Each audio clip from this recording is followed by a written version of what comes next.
नमस्कार, आप देख रहे हैं वीके न्यूज और मैं युधिष्ठिर उपाध्याय।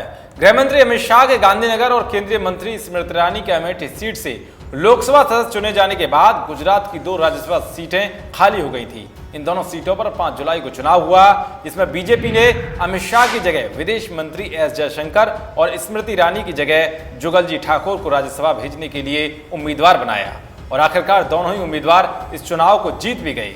जयशंकर को 104 वोट मिले और जुगलजी ठाकुर को 105, तो वहीं कांग्रेस उम्मीदवार चंद्रिका चूड़ासामा और गौरव पांड्या को 70-70 वोट मिले। यहां तक कि कांग्रेस के 2 विधायकों ने क्रॉस वोटिंग करते हुए अपने पद से इस्तीफा भी दे दिया था। मगर फिर भी हर किसी के जहन में एक ही सवाल है कि आखिर कौन है जुगलजी ठाकुर, जिन्हें राज्यसभा के चुनाव में 105 वोट मिले। तो आपको बता दें कि जुगलजी ठाकुर को सियासत अपने पिता माथुरजी ठाकुर से विरासत में मिली है। जुगलजी के पिता कांग्रेस के दिग्गज नेता और गुजरात के पूर्व मुख्यमंत्री माधव सिंह सोलंकी के राजनीतिक सलाहकारों में से एक थे, इसलिए जुगलजी ने अपनी राजनीतिक सफर कांग्रेस से शुरू किया।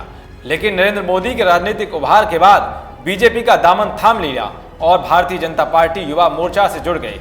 मौजूदा समय में ठाकुर गुजरात बीजेपी के ओबीसी मोर्चा के प्रदेश अध्यक्ष की कमान संभाले हुए हैं। गुजरात विधानसभा चुनाव 2017 में जुगलजी ठाकुर ने बीजेपी से अपने गृह जनपद महसाणा की बैचराजी विधानसभा सीट से टिकट मांगा था, लेकिन पार्टी ने नहीं दिया। इसके बाद 2019 में लोकसभा चुनाव में पाटन संसदीय सीट से टिकट मांगा था, लेकिन बीजेपी ने उन्हें फिर निराश किया।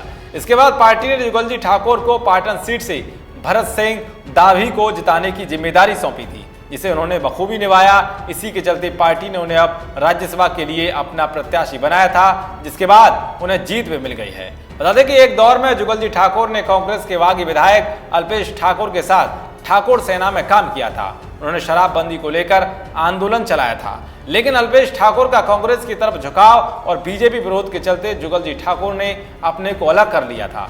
इसके बाद उन्होंने अल्पेश ठाकुर के जवाब में ओबीसी मोर्चा बनाकर ठाकुर समुदाय के लिए काम करना शुरू कर दिया।